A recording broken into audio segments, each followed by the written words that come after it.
We are in our Brighton studios as opposed to being at Gillette because of the risk of the Hillman jinx. All right, we can't. You win a game like that, Curtis, and we can't go. We now cannot go back to Gillette the rest of the season. I'm superstitious when it comes to the jinx. I'm a little stitious, and I can't tell you what a great day.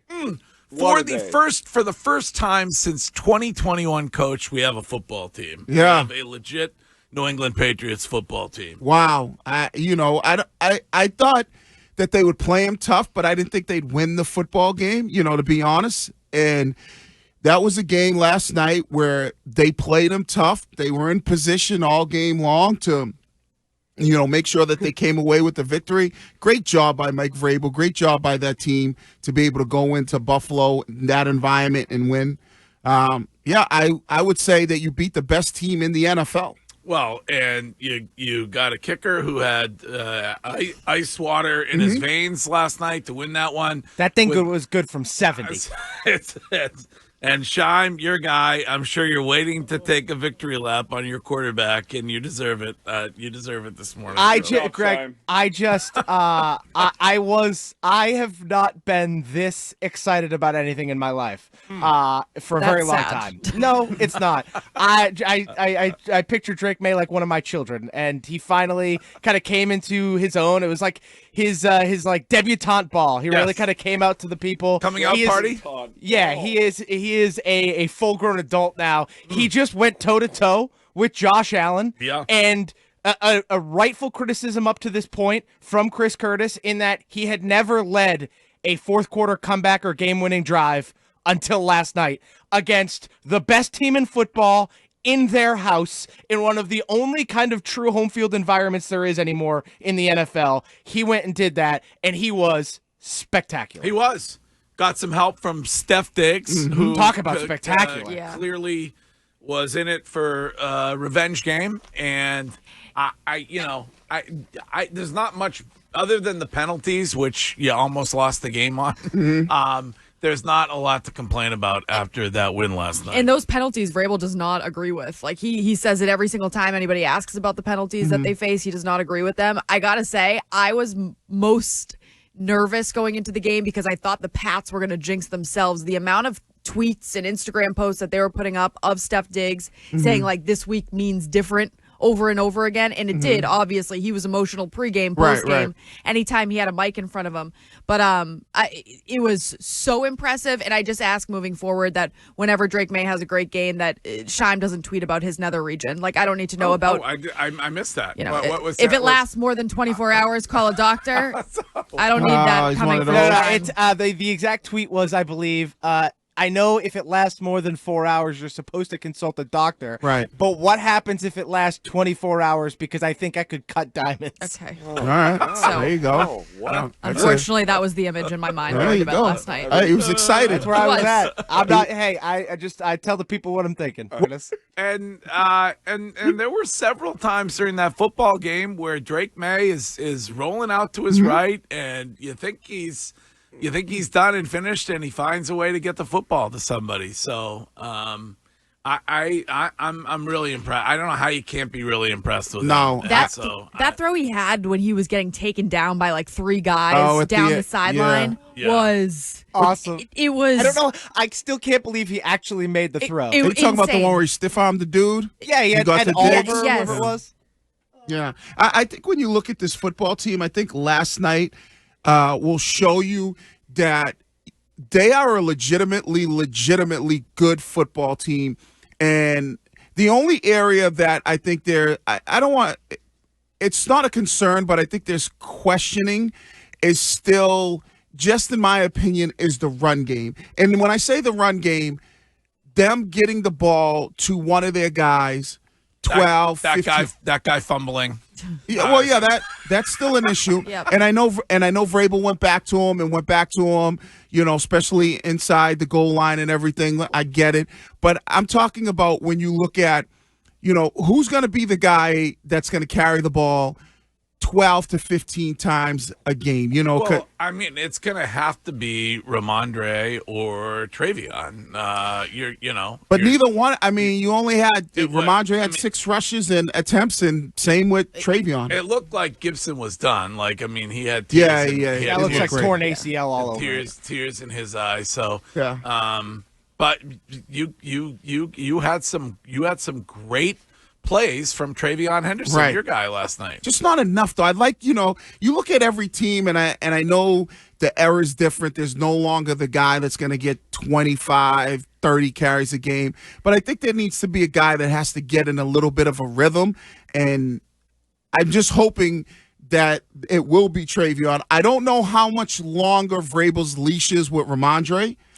It seems very long. Even after the game, when he was asked about it, he says, we're going to figure it out. We're going to figure it out. It has to stop happening. Right. But, and this was going to be my lead this morning, is Rhamondre Stevenson. I think you've just got to play through the fumbles. Like, he is so important to this team. If he sat him for the entire game yesterday, which I think is something like a Bill Belichick would have done, we lose that game. You think so? Yes. You don't think Travion Henderson could score from inside the 5-yard line? I don't know, but if you just go by what happened, replaceable. I feel like the running back. There are so many guys out there. They had to have like an entire union, like the RAs at MIT or whatever it was, to get the running back paid more because their salaries had plummeted. Like, I just feel like the Rhamondre thing is as long as he'll keep pumping him up until he gets someone to replace him. Because as this team is now 3-2 with several winnable games, the fumbles that were bothersome will become playoff ending. Right. If you have him in this, he seems like a nice guy. I don't think he's doing it on purpose. No. But last night I said, okay, that's it. Like, it's over. Yeah, and I get, like, inside the 5-yard line, you could probably give it to anybody to score, and like both of his touchdowns. So then why didn't they? I think it's Vrabel trying not to lose this guy completely. But I don't look at it and we're going like, okay, you need Rhamondre Stevenson. I think that you have to find a guy that you go, okay, and I don't know what it is with Travion Henderson, because maybe they feel like he's not ready, and that's why they're still giving the leash to Rhamondre. Slow playing him a little bit or whatever. And Wiggs, there was speculation that on the kickoff early to start the game, he got dinged. Okay. So that's why immediately after the fumble or immediately after Gibson got hurt, they didn't have Travion in there right away. And then once Rhamondre had fumbled again, they said, okay, suck it up, kid. Let's see if you can get back out there. But you're right, Curtis, that these fumbles, one of those could lead to something that is you losing in the playoffs. So, and clearly it's still an issue for him. And we talked to Vrabel about this last week. Then when you see him running inside the 5-yard line, he got literally 2 hands on the football and he's holding on to the thing like it's, like his life depended on it. Yeah. And that takes away from you as a runner. Inside the 5, okay, you can get away with it, but between the 20s, you got to still be a runner. Yeah, and he had both hands on the ball, and then he put his hand out to brace for the fall, and that's when the guy punched it out. Yeah, so that would be the only thing that I would be like, all right, there's a little bit of a concern for me moving forward is when are they going to say, okay, here's our bell cow back that we're going to go with, and then the other guy's going to give him some breaks when he needs it. Well, it is a Patriots Monday after a win, and a big win at that over the Buffalo Bills, who went into that game undefeated, only undefeated team left in the NFL last night going into that game, and they do not remain that way. And so Patriots moved to 3-2, and you can talk about that all day long here on Boston Sports Original, WEEI. We will talk about that with Boomer Esiason coming up at 8 this morning, and then we will talk about that with Mike Vrabel, who will join us at about 9:20 or 9:30, since they arrived back here at 3 or whenever they got back here early this morning. So. Curtis, what is wrong with these people? Like, here's a 508 text that says, "Funny how you make it look like it was the show's decision not to be at Gillette today." Yes, it was. I'll put it on myself. There's no conspiracy here. I wanted to get an extra half an hour of sleep. When we leave for Gillette, we leave at 4 a.m. When we come in here early on a Patriots Monday, and Mike Vrabel's not going to be on the show until 9:30. we get an extra half an hour sleep. What are they trying to say? The Pats said don't come. Yes, Right. they were trying to say the New England Patriots said don't come. Yeah. Oh, okay. It's 6:13 on a Monday. The Pats just got their best win in 3 years, and you think there's some 9/11 truther to the morning show not being at Gillette Stadium. You think like out of it. all the weeks, the Pats would be like, don't come this week. Please. Stacy said stay for a week. We'd love Yeah. to talk. I love the night games like this here. I mean, then all we got to do is come into the studio. Yeah. Hell, friend of the show, Robert Spillane popped off. We can have him on for a second time in like Correct. 4 days. Yeah, correct. I hope there's something moving forward. Wiggy defense, you got to be really happy with that defense last night. Yeah, I thought, they obviously Josh Allen is spectacular. He made plays. He's going to make plays. But you were able to kind of keep them in a position where the plays that he made weren't like back-breaking plays that ultimately changed the game. I know he was able to put their team in a position where he could able to drive down the field. And, they were able to tie the game up, but great job by that defense. Can I also say props to Booty? Because I thought we were going to get another Pop Douglas moment where it was like 3rd down and 1 and he wasn't going to get it and he extended with his arm out, which made me a bit nervous that it wasn't going to cross over or someone was going to punch it out. But that was impressive as well. The biggest play. What did he have? I think he had like 25 yards for the Bills on penalties. So, yes. But he made But okay, we're going to be positive for a second. That was impressive. He made one of the biggest plays. I would say Drake Maye made one of the biggest plays in that game, and Shime will love the all-22. That zone hole shot? The honey hole shot God. against the cover 2, and the way I need a poncho in here. the way that you have to drive the football on that specific throw, because if you are going to throw a go route versus 2, it has to be what we call a honey hole and has to be put on a rope. And that was a great throw by him, which ultimately led them into a great position. Booty did such a good job of sitting in the zone, sitting in the gap in the zone, and then staying in bounds too, so that the clock continued to run. Like, that could not have been a better play. Wait, so you call Booty honey hole? Yeah. He sat in the honey hole. Jeez. Also, Greg, I think it's very important that a certain play caller gets his due this morning. I've been very critical of play calling here on this very program. Zach Core dialed up an amazing game on the defensive side of the ball yesterday. He was in his bag. I don't know what that guy's on, but whatever it is, keep it going, because that was awesome. He cooked up so many great ways to contain Josh Allen. The pressure that he brought at just random times, the Carlton Davis slot corner blitz when Josh Allen had no clue it was coming, was uber impressive. As long as we're talking to you, can I just confirm something? Did I hear the following phrase uttered on this radio station yesterday from your mouth? Suck it, Nate Burleson. Please, God, no. After the London game, I knew at the very worst I was pushing with my guy Nate Burleson, and it's a good week for the geek if I'm pushing with an NFL player. Time. Suck it? Come on. Yes, that's that. Nate Burleson's I heard the it. best. Big wrestling fan right there. I heard it said that way. That's the the way it DX went. chop. Yeah. Can you imagine if Nate Burleson saw who said suck it to him? Like if he saw just like a photo of Shine sitting here and his furry. He gets the DX. Yeah. This is Fred from Rhode Island. Morning, Fred. Hey, good morning, Greg. Good morning, everybody. How are you? What's up? Not much. So, every game, I watched the game last night, as you guys did, and there was a series where Buffalo had the ball, and the quarterback must have ran 2 or 3 times for 10, 12, 13 yards. He dropped back, and the seam was open, and he just ran right up the middle.